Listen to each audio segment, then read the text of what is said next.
Eu sei que nós acabamos de orar, mas como é natural e como é costume, vamos pedir a bênção de Deus especial para estes momentos da lição.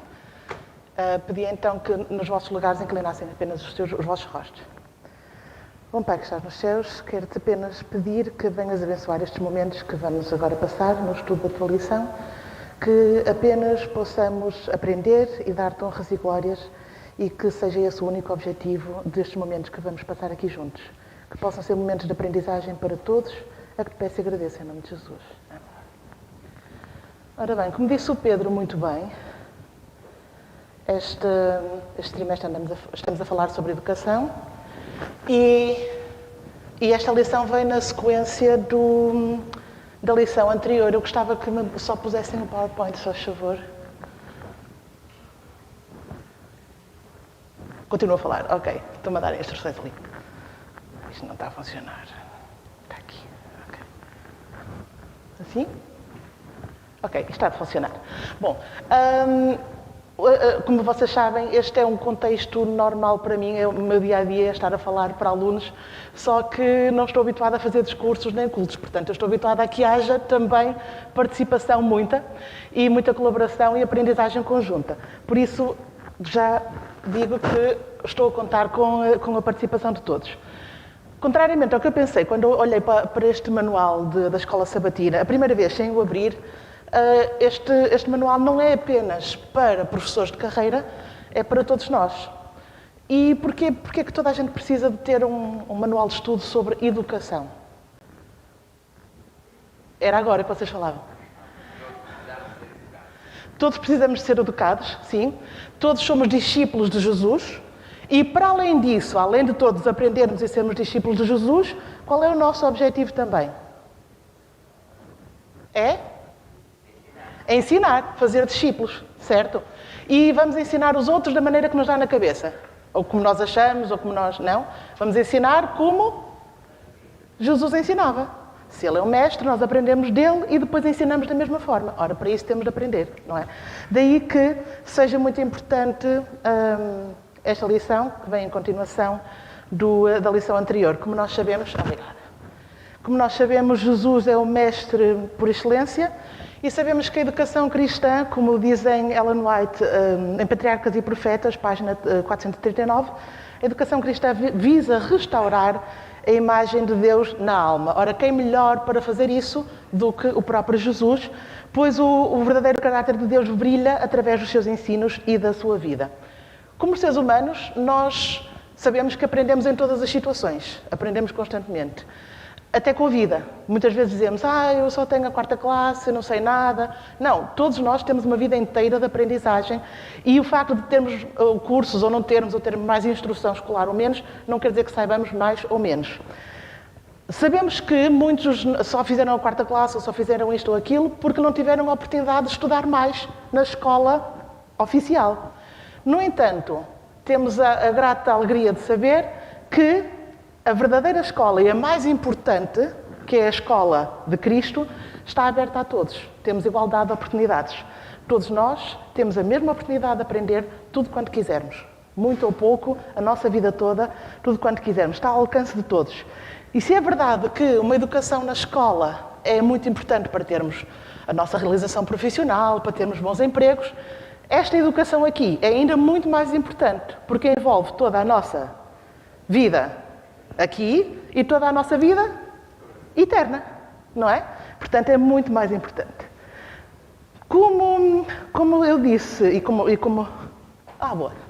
como está escrito no título da nossa lição, esta lição vem em sequência da semana anterior. Vamos estudar mais lições do professor por excelência. Eu sei que esta lição é muito rica e haveria muitas abordagens possíveis, mas não podemos fazê-las todas, não temos tempo para isso. Então eu decidi seguir a abordagem seguinte. Analisar cada uma destas situações, cada um destes episódios, à luz dos princípios da verdadeira educação. Não vamos falar deles todos, vamos falar de um punhado deles que são muito importantes. Estes princípios da verdadeira educação já foram, muitos deles referidos pela Marta semana passada, e são transversais a todo o trimestre. Não só foram já abordados antes, como vão ser abordados nas próximas lições. Então, o primeiro deles é amor. Ok, isto é importante na educação? Sim? Segundo diz Ellen White em Educação, página 16, o amor, base da criação e redenção, é o fundamento da educação verdadeira. Então, mas a gente não está a ensinar matemática, ou não está a ensinar as bem-aventuranças. O amor é importante aqui? Sim, é muito importante. Porque é essencial estabelecer uma boa relação entre aluno e professor. Um professor que chega a uma sala de aula e apenas debita a matéria, chega e fala, os alunos fazem exercícios, vão todos embora, não cria uma relação, não cria interesse pelos alunos, não há verdadeira aprendizagem. Portanto, um relacionamento é muito importante. Obviamente que o verdadeiro ensino abrange, então, o nível cognitivo, de aprender coisas efetivamente, mas também o nível pessoal e emocional. Daí que todos nós, pais, professores de carreira e membros de igreja que querem fazer discípulos, temos uma responsabilidade muito, muito grande. Porque as pessoas com quem nós estamos a falar percepcionam isso, ainda que nós não o digamos. Não é para dizer, eu gosto muito de vocês, que vocês acreditam que eu gosto mesmo de vocês. É mais pelas atitudes do que pelo que eu digo. Vou só dizer-vos um exemplo muito rapidamente e que ilustra bem isto.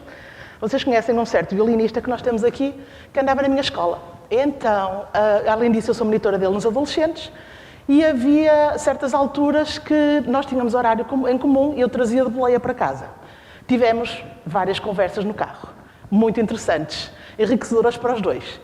E então, às vezes, ele, agora não se pode, não é? Mas às vezes ele passava por mim e vinha a correr abraçar-me. E eu dizia, larga-me, chato, não gosto de ti. E ele, gostas? Não, és muito chato, larga-me, não gosto de ti. Eu sei que gostas, não tentes enganar-me, eu sei que tu gostas de mim.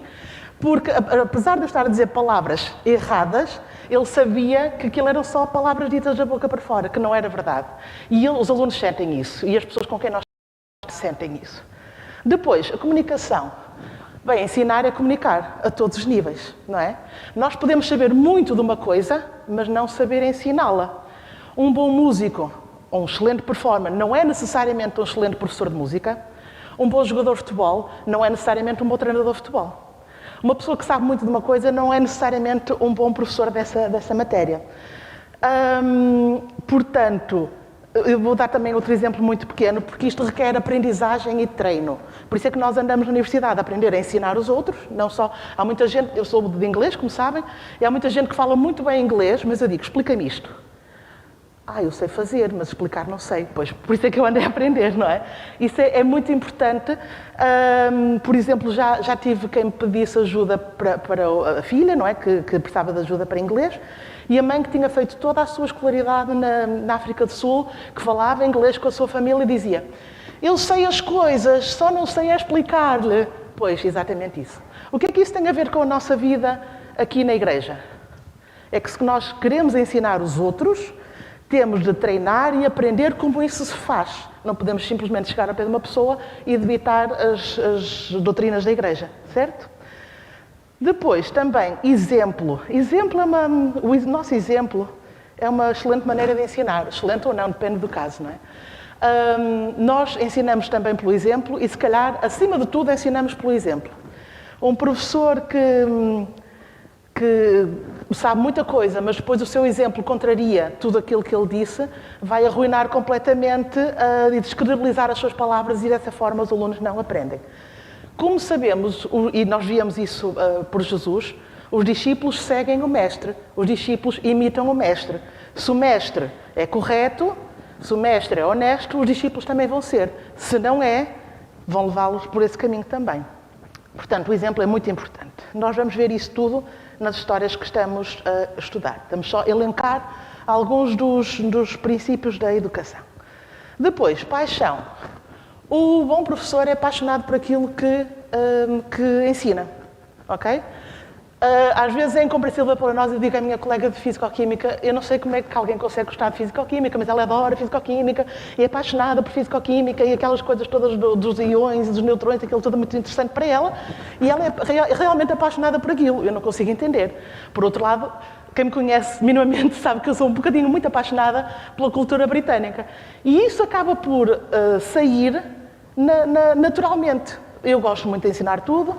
até gramática, até isso eu gosto de ensinar, mas o que eu gosto mesmo de ensinar é cultura inglesa, geografia, história. Isso enche a boca e tenho de me controlar para não passar uma aula inteira a falar sobre isso, senão não ensinava mais nada. E isso afeta os alunos. Eu lembro-me de uma miúda uma vez vir ter comigo e dizer: professor, eu fui a Londres com a minha família e era tudo exatamente como a professora disse. E eu cheguei lá e disse: isto é aquilo é outro. E a minha mãe disse: como é que tu sabes isso tudo? Eu disse: aprendi nas aulas de inglês. E isso passa, se nós falamos com o coração cheio e falamos daquilo que gostamos, isso passa para os outros. Portanto, é muito importante a nossa paixão sobre aquilo que nós estamos a fazer. Depois, entrega. Eu não encontrei palavra melhor para isto, mas na verdade tem a ver com aquilo que a Marta e a Isabel falaram na semana passada. É que o bom professor nunca deixa o aluno para trás. Okay? Tenta encontrar estratégias de remediação, deixa as 99 ovelhas, vai buscar outra que falta. É muito importante e um professor não é bom professor se deixar alunos para trás descontraídamente. Okay? Porquê é que eu digo isto descontraídamente? Porque às vezes não temos outro remédio.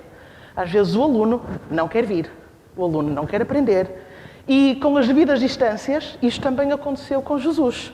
Jesus largou os 99 para ir buscar a ovelha que estava perdida, mas há ovelhas que simplesmente não querem vir.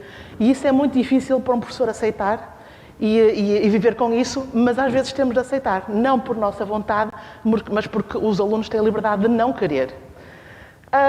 E estes são os princípios, então, que nós vamos falar, e espero vamos encontrar nos episódios que vamos falar, porque Jesus não escreveu uma teoria da educação. Não há um livro que se chama História e Teoria da Educação de Jesus. Não há. Então, como é que nós percebemos quais são os métodos de Jesus, qual é a forma de atuar de Jesus? Nós estudamos os episódios, as histórias que ele contou, as parábolas, tudo o que se passa na Bíblia e, a partir daí, deduzimos e vemos estes princípios que são muito claros nas histórias que nós vamos ver. Então, a primeira história... Isto não anda para a frente. A primeira história fala-nos da queda de Adão e Eva. Eu não vou estar a contar cada história com muito pormenor, porque nós não temos assim tanto tempo, mas nós conhecemos. Estas histórias são muito, muito conhecidas. O que eu quero salientar em cada história é, essencialmente, aquilo que nós podemos aprender sobre os princípios da verdadeira educação. É claro que cada um destes episódios tem milhentas explicações e milhentas coisas que nós podemos aprender, mas eu quero salientar essencialmente aquilo que nós podemos aprender a nível dos princípios da educação. Então, vamos começar agora a vossa participação. Deus perguntou a Adão. Adão e Eva pecaram, esconderam-se, e Deus perguntou: onde estás? Deus não sabia onde é que Adão e Eva estavam. Porquê é que ele perguntou? Para eles reconhecerem o seu pecado, para eles reconheceram que tinham feito o que tinham desobedecido. Ok. Mais alguma opinião? Eu já gostei muito desta, portanto, esta... Concordam todos, não é? O que acontece é que perguntaram, mas... Sim, Samuel. Para eles verem que aquilo que fizeram os separou de Deus. Eles mal fizeram aquilo que procuraram. Quando sentiram que Deus chegou, afastarem-se deles, esconderem-se dele. Isso há um corte, há uma desligação. E isso é uma grande lição para cada um de nós. Quando, de facto, na nossa vida, dia a dia, fazemos qualquer coisa que desagrada a Deus, nós próprios, por vezes, sentimos e queremos nos afastar, deve ser o contrário, é como temos ir mais perto, mais depressa, reconhecer o nosso mal. Mas porquê é que nós queremos afastar-nos? É a nossa natureza pecaminosa, não é? Nós sabemos o que devíamos fazer. Agora, daí a queremos fazer já é outra história, não é? Mais alguém? Ok. Isto de perguntar é uma excelente maneira de ajudar as pessoas a compreender. E se pensarmos nisso, é a última coisa que nós queremos que nos perguntem, onde estás? É a última coisa que nós queremos que nos perguntem quando nós estamos a pecar. Todos nos lembramos quando éramos crianças, não é? Fazíamos uma asneira e ficávamos lá num cantinho a ver se a mãe não descobria. E a mãe dizia: onde estás? E nós não queríamos responder, não é? Porque sabíamos que tínhamos feito uma asneira, sabíamos o que vinha a seguir. Portanto, esta pergunta, onde estás, acaba por ser um bocadinho incómoda, mas nós já vamos ver porquê que é incómoda. Vamos primeiro analisar o facto de Jesus ter feito uma pergunta quando estava farto de saber a resposta. Como eu estava a dizer, perguntar estimula a compreensão, estimula o desenvolvimento mental. Okay? Por exemplo, Nós não chegamos a uma aula e dizemos as regras da voz passiva são tran, tran, tran, tran. Agora, vocês aprenderam, agora façam exercícios. Isto não acontece assim. Aprendemos sempre em contexto, ou seja, normalmente estudamos um texto e começamos a reparar que há ali frases ou estruturas que estamos a ver pela primeira vez. O que será isto? O que não será? Então vamos escrever no quadro e vamos analisar o que é que aconteceu. E isto, o professor está sempre a fazer perguntas, estimula os alunos e eles é que estão a tentar descobrir a regra. Às vezes é relativamente fácil, às vezes não é nada fácil. E quando não é fácil, eles já estão ali quase a desistir, eu digo, dou um chocolate a quem descobrir. E aí eles viram-se do avesso. Enquanto não descobrirem, eles fazem de tudo e acabam por descobrir e depois têm que levar o chocolate, não é? Isso acontece sempre. Portanto, é muito importante estimular a aprendizagem nos alunos ou nas pessoas com quem nós estamos a falar. Há um ditado em inglês que, mais ou menos traduzido, diz assim: diz-me e eu vou esquecer-me. Mostra-me e vou lembrar-me. Envolve-me e vou compreender. Okay? E isto é muito importante. Sim, como vocês disseram, Deus pretendia ajudar Adão e Eva a tomarem consciência do que estavam a fazer, estavam a esconder-se pelo mal que tinham feito e a perceberem o triste resultado das suas ações. Ok, já percebemos porque é que Deus perguntou e não disse Adão, anda cá. Ok, fez uma pergunta. Mas porquê é que não perguntou, por exemplo, Adão, o que é que fizeste? Perguntou, Adão, onde estás? E não, Adão, o que é que fizeste? Porquê? É uma pergunta na mesma. Sim. Quando Deus pergunta a Adão onde estás, é para que Adão se aproxime. Eu volto a pergunta. Se ele dissesse, Adão, o que fizeste, ele esconder-se ainda mais. E o quê? Daqueles princípios que nós elencamos no início, qual é o princípio que tu vês no facto de Deus te ter perguntado onde estás e não o que fizeste? O amor.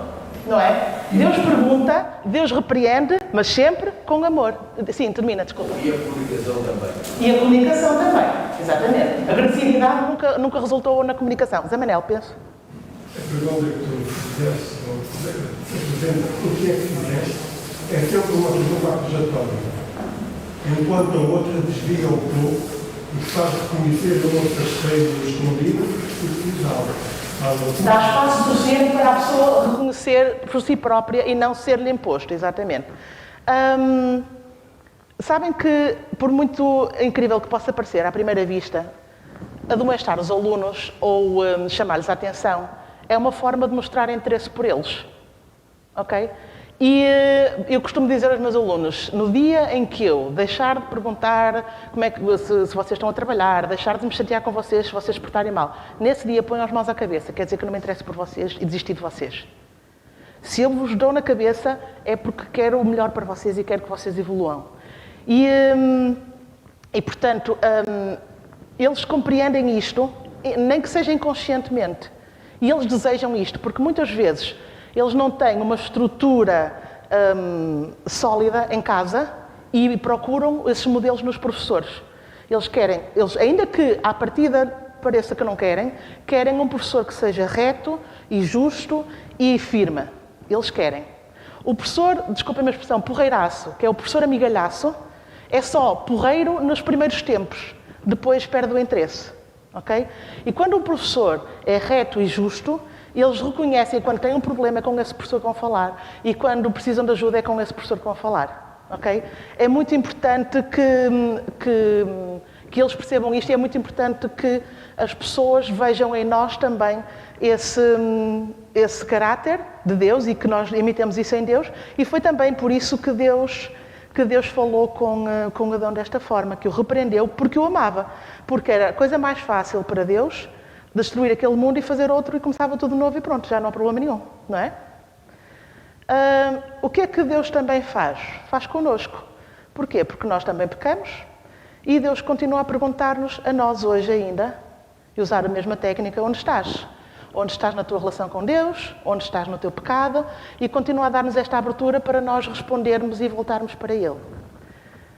Temos de avançar rapidamente para a história de Jacó. Mais uma vez, rapidamente, Jacó, com a ajuda da sua mãe, mentiu ao pai, fez todo tipo de aldrabices, o irmão estava furioso com ele, perseguiu e Jacó fugiu como estava, certo? Neste momento ele encontrava-se num ermo, num sítio deserto, sem comida, sem conforto, sem cama, dormiu com uma pedra a fazer de almofada, sem amigos, bateu no fundo, estava mesmo no fundo. E o que é que nós aprendemos? Porque ele depois teve o sonho, como nós sabemos, e o que é que nós aprendemos desse sonho que Deus lhe transmitiu nessa noite? Quando ele estava mesmo, não podia descer mais do que aquilo. O que é que aprendemos com isso? Ou que princípios é que vemos daqueles que nós estudamos? Deus nunca desiste de ser humano. Exatamente.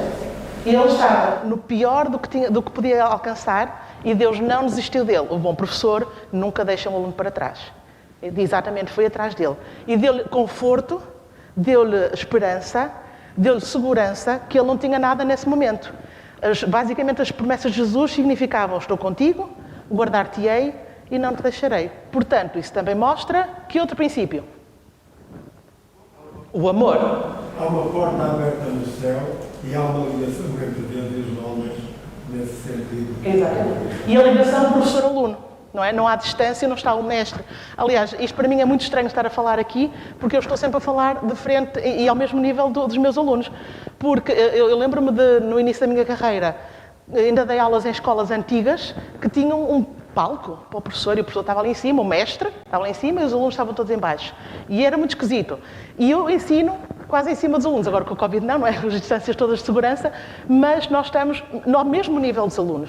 E isso é muito importante, descer ao nível dos alunos e não ficar o mestre no seu patamar de santidade. E foi isso que Deus fez, desceu a Jacó quando ele estava no fundo do fundo e confortou-o e deu-lhe esperança. Depois temos o capítulo, os primeiros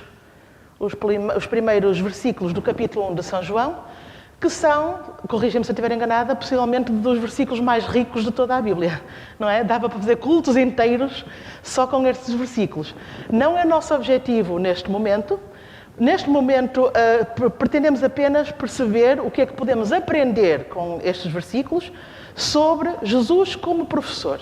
O que é que estes versículos de João 1 a 14 nos ensinam sobre Jesus como professor? Sim. Primeiro, Jesus, segundo os conceitos humanos, não era rabi. Ok. Depois, Porquê é que ele não era rabi? não era rabi porque, segundo a estrutura humana, não o conheciam como Deus, como Criador, como Autor, como aquele que esteve em tudo. Ele nem sequer andou na escola dos rabis, foi ensinado pela sua mãe, coitadinha, não é? Depois, ele nunca pediu que ninguém lhe chamasse Rabi. Depois, João apresenta como Senhor, como Deus, como Eterno, como aquele que veio para o que eram os seus não o receberam, mas ele esteve sempre lá. Mas ele nunca rejeitou nem um publicano, nem um gentio. Ele veio para todos. E Jesus, como mestre, como rabi, teve algumas vezes a desviar-se dos seus discípulos para concluir o trabalho que ele tinha em mente, no caso da mulher samaritana. Exatamente. Jesus estava ali para todos, para o mais humilde, para o mais miserável, para o leproso. Jesus não se desviava do leproso. Segundo as leis, ele podia ter tornado imundo. Exato. Mas ele não recusava ninguém. Ele era honrado e depois foi. E ele É que aqui está o trajeto de Jesus desde a sua pré-existência.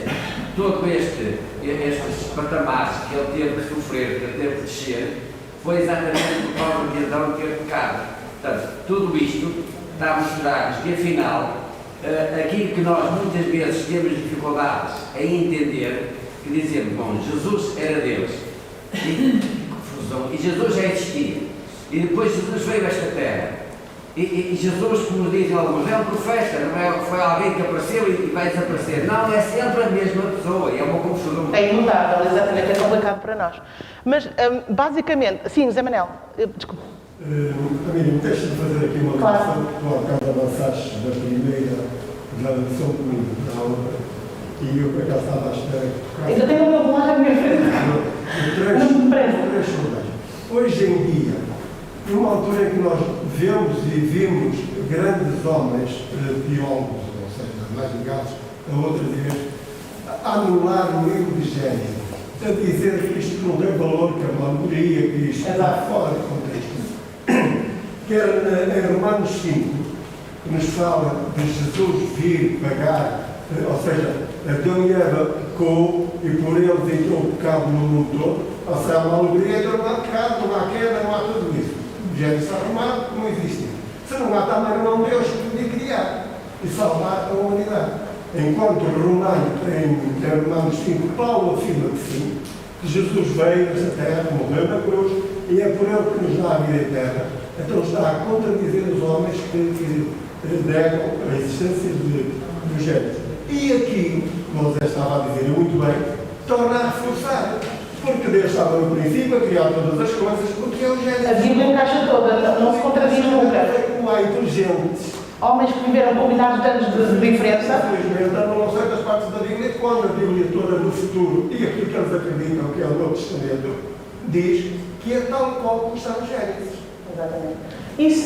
Então, e a minha proposta? Se eu disser que uma leitura possível de João 1 a 14 é mostrar que Jesus veio ensinar através do seu exemplo. Concordam? Deus foi personificado em Jesus e ele veio mostrar-nos com o seu exemplo que era possível ser puro e ser reto. Concordam com isso? Isto faz-me lembrar, e depois nós, como seus discípulos, o que é que fazem os discípulos ao mestre? Imitam, não é? Nós, como seus discípulos, devemos imitá-lo. E ao imitá-lo, estamos a fazer o que é correto. Isto vai-me lembrar uma música que se cantava muito quando eu era criança, que era amar como Jesus amou, viver como Jesus viveu, sentir o que Jesus sentia, não é? E quando nós seguimos o Mestre, vamos acabar por fazer tudo exatamente como o Mestre. Por isso é que eu dizia no início que os professores, os pais, os pastores, todos têm uma responsabilidade muito grande. Porque, para além de tudo que nós dizemos, o que nós fazemos é muito importante. E até, por exemplo, o próprio João Batista, que em termos humanos era considerado um modelo, uma referência, ele próprio disse: eu não sou digno de desatar a correia da alparca do Mestre. Isto em João 1,27. E para reforçar isto, eu queria só ler convosco, se me pusessem o texto ali, para eu conseguir ler, obrigada. Gostava de ler uns parágrafos de Ellen White sobre este assunto. Ela diz o seguinte: o ideal de Deus para os seus filhos é mais elevado do que possa alcançar o mais elevado pensamento humano. O Deus vivo deu na sua santa lei uma transcrição do seu caráter. O maior mestre que o mundo já conheceu é Jesus Cristo. E qual é a norma que ele deu para ser alcançada por todos os que nele creem? Sede vós, pois, perfeitos, como perfeito é vosso Pai que está nos céus.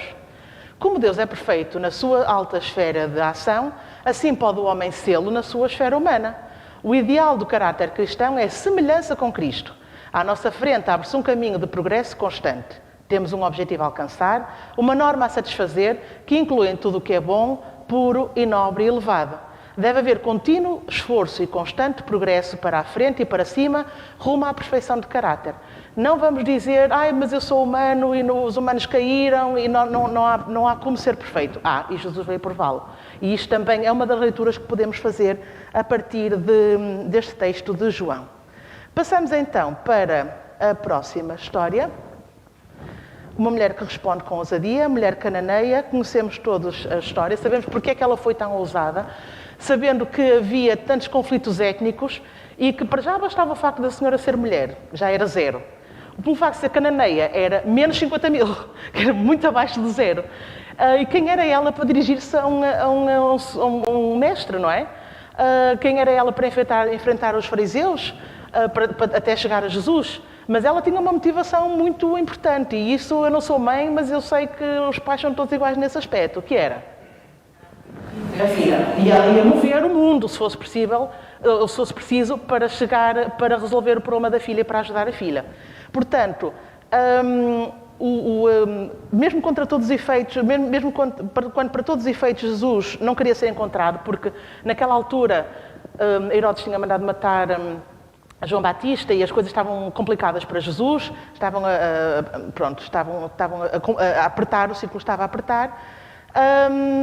Ela encontrou Jesus e sabem, o que eu acho interessante é que ele, apesar de ao início parecer também repudiá-la, não era isso que ele estava a fazer. E ele resolveu 2 assuntos de uma só vez. Ou seja, ele ajudou a mulher, efetivamente, mas, mais do que isso, ensinou os seus discípulos. E eu gostava de ler convosco, precisava outra vez, se faz favor, do texto ali. Gostava de ler convosco esta história narrada por Ellen White.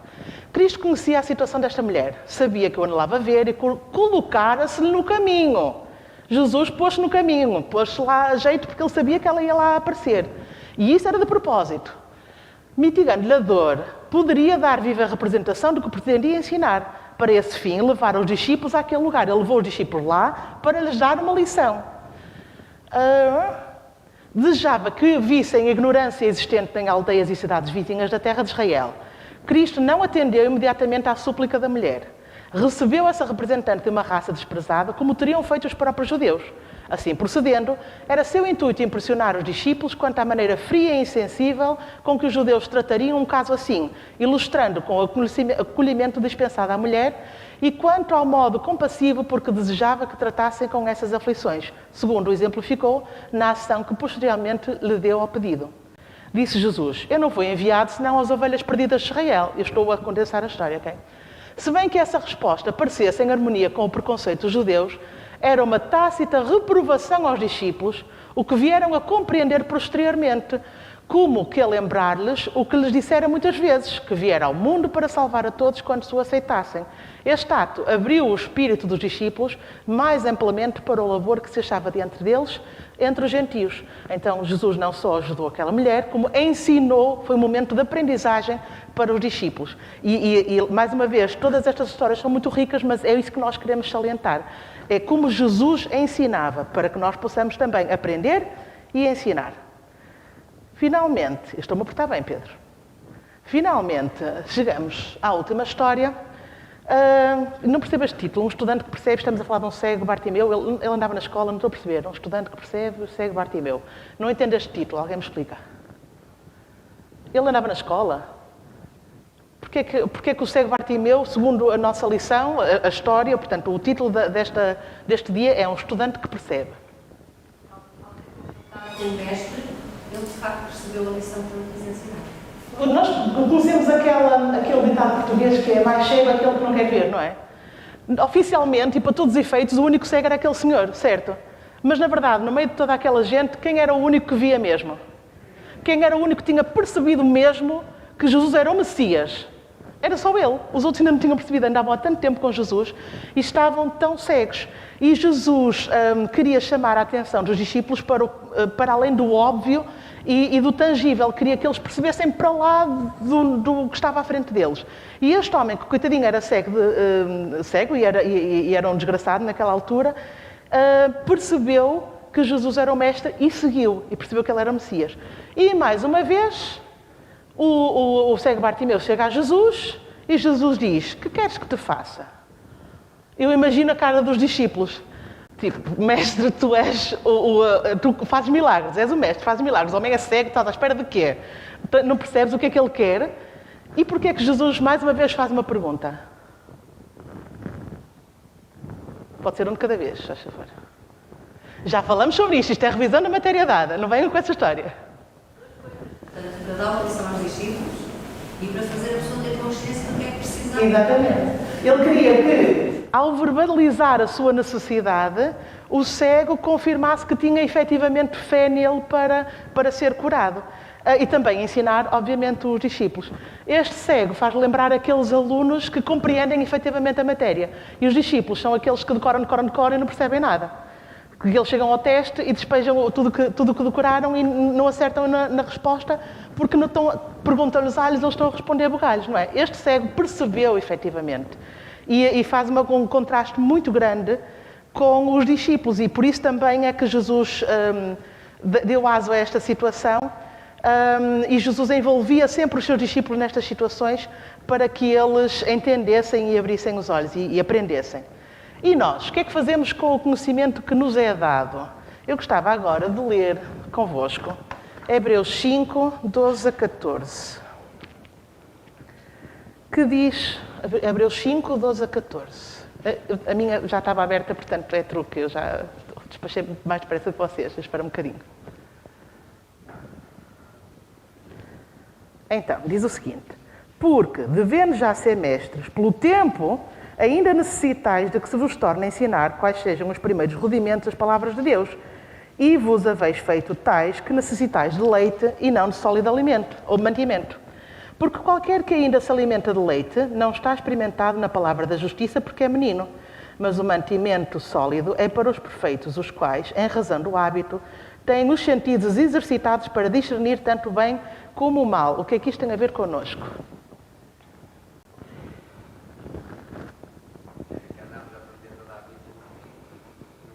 Exatamente. Andamos há 20, 30, 40, 50 anos na escola, não podemos estar a aprender o abecedário ainda e que 2 mais 2 é 4. Não é? Já foi tempo. Para quem começa no primeiro ano, muito bem, mas tantos anos de vivência e de aprendizagem na escola tem de ter algum tipo de resultado, tem de ter algum tipo de evolução. Certo?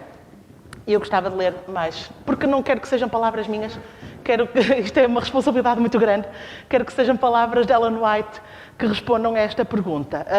E ela diz o seguinte, numa revista: Deus não quer que os seus filhos, foi eu que escrevi os seus filhos porque isto vinha num contexto para trás, Deus não quer que os seus filhos permaneçam inexperientes.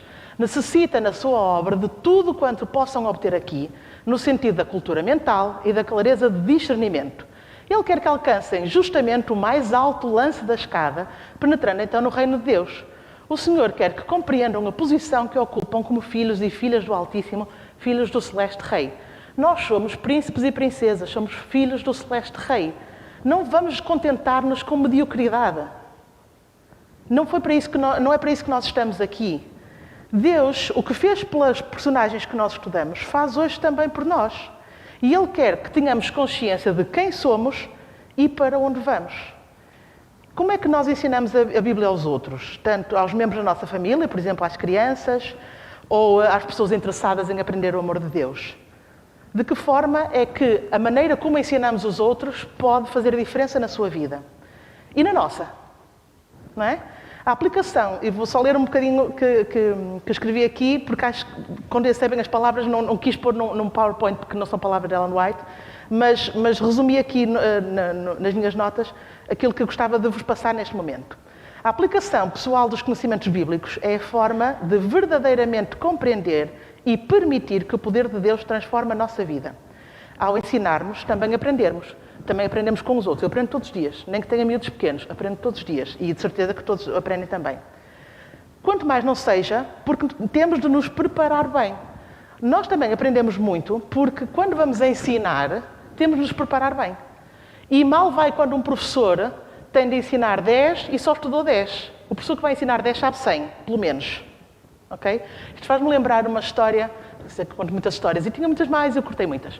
Uma história, há uns anos, quando eu dei 12º, e já tinha dado 12º, mas o programa mudou. Portanto, o programa novo, muitos dos temas passavam-me ao lado. Nomeadamente um que era União Europeia. Não gosto de política, nunca liguei a política. E tinha de ensinar, em inglês, tudo sobre a União Europeia. As leis, quem é que reúne onde, aquelas coisas todas. E eu tive de estudar. Eu passava horas e horas a estudar. E é verdade que isto foi há muitos anos e agora já não me lembro quase nada, mas naquela altura sabia tudo sobre a União Europeia. Nas aulas eu terei usado o quê? 20% do que sabia? Mas eu não podia correr o risco de ir para a minha aula e ser apanhada desprevenida por uma pergunta de um aluno e saber tanto como eles. Então para isso não era a professora. E isto é muito importante para nós também quando vamos ensinar, seja as nossas lições da escola sabatina, seja estudos bíblicos, seja as criancinhas lá em baixo. Nós temos de nos artilhar até aos dentes, desculpem a expressão, temos de ir bem preparados, porque não sabemos exatamente aquilo que vamos encontrar. E temos de ir preparados para tudo. É claro que somos humanos e falhamos, e pode haver uma pergunta que, ok, não tinha pensado nisso, não estive a explorar isso, mas vou explorar e trago-te na próxima aula a resposta. Mas mal vai se isso fazemos para todas as perguntas que nos fazem. É muito importante estarmos muito bem preparados. Os jovens estão sujeitos a todo tipo de teorias contra Deus e a Bíblia à medida que vão prosseguindo os seus estudos. Devemos garantir que a educação adventista do 7º dia os está a preparar para enfrentar esse desafio. E eu gostava de terminar só com 2 citações de Ellen White. Sim, desculpa. Há uma história curiosa, se transformar no conceito espiritual, ela é muito importante para nós. Existe em Portugal um jogador de futebol não é português, é jogador mais rico do mundo. Ele joga futebol não para ganhar dinheiro, mas pelo prazer de jogar. E muitas vezes nós fazemos as coisas com a intenção da recompensa, mas falta-nos o prazer, o gosto, o desejo, a alegria. E depois, quando estamos a transmitir esses conhecimentos, falta-nos a paixão. E se só debitamos a matéria, não vai passar para o outro lado. Lá está, voltaste a falar de um dos princípios. Pedro, tinhas dito que eu tinha mais 5 minutos. Vou só terminar lendo estes 2 excertos de Ellen White. Precisava só de ler ali. Ok. Primeiro, este é pequenino, o outro é maior. Deus não... Não, este já foi. Necessitam de buscar constantemente a mais elevada cultura do espírito e da alma, a fim de colocarem na educação e preparo dos seus filhos, filhos, alunos, membros da escola sabatina, um espírito calmo, um amorável coração, para que neles suscitem puras aspirações e neles cultivem o amor das coisas honestas, puras e santas. Busquem aperfeiçoar continuamente as suas faculdades, de modo a realizarem no lar um trabalho mais perfeito e completo, tanto pelo preceito como pelo exemplo. E a outra, só para terminar, e este é do livro Educação, como não podia deixar de ser. E este é grande, mas eu não consegui cortar mais. O verdadeiro ensinador não se faz com trabalho de segunda ordem. Não se contenta com encaminhar os seus estudantes a um padrão mais baixo do que o mais elevado que lhes é possível atingir. Não pode contentar-se com lhes comunicar apenas conhecimentos técnicos, fazendo deles meramente hábeis contabilistas, destros artistas, prósperos homens de negócios. É sua ambição incutir-lhes os princípios da verdade, obediência, honra, integridade, pureza. Princípios que deles farão uma força positiva para a estabilidade e o erguimento da sociedade. Ele quer que eles, acima de tudo mais, aprendam a grande lição da vida sobre o trabalho altruísta. Estes princípios tornam-se num poder vivo para moldar o caráter mediante a familiarização da alma com Cristo, mediante a aceitação da sua sabedoria como guia, do seu poder como força para o coração e a vida. Efetuada esta união, o estudante terá encontrado a fonte da sabedoria, terá ao seu alcance o poder de realizar em si próprio os seus mais nobres ideais. Pertencem-lhe as oportunidades de obter a mais elevada educação para os fins da vida neste mundo. E no preparo ganho aqui, ele se está iniciando naquele curso que abrange a eternidade. No mais alto sentido, a obra da educação e da redenção são uma, pois na educação, como na redenção, ninguém pode pôr outro fundamento além do que já está posto, o qual é Jesus Cristo. Foi do agrado do Pai que toda a plenitude nele habitasse. Sob condições mudadas, a verdadeira educação ainda se conforma com o plano do Criador, o plano da escola edénica. Adão e Eva receberam instrução pela direta comunicação com Deus. Nós contemplamos a iluminação do conhecimento da sua glória na face de Cristo. Os grandes princípios da educação são imutáveis, permanecem firmes para sempre, visto que são os princípios do caráter de Deus. Deve ser o primeiro esforço do professor e seu constante objetivo auxiliar o estudante a compreender estes princípios e entrar com Cristo naquela relação especial que fará daqueles princípios uma força diretriz na vida. O professor que aceita esse objetivo é, em verdade, um cooperador de Cristo, um co-obreiro de Deus. É uma enorme responsabilidade ser co-docente de Deus. E é isso que nós somos chamados a fazer. Eu queria terminar mesmo com estas palavras que não são minhas, porque acho que esta é uma mensagem muito importante. Se quiserem ler depois com mais atenção, está em Educação, páginas 29 e 30, se não me engano. E agradeço a todos pela vossa participação. Todos os que participaram vão ter 5, os outros vão ter 4 que estiveram com atenção, mas têm todos nota positiva. Adeus, até à próxima.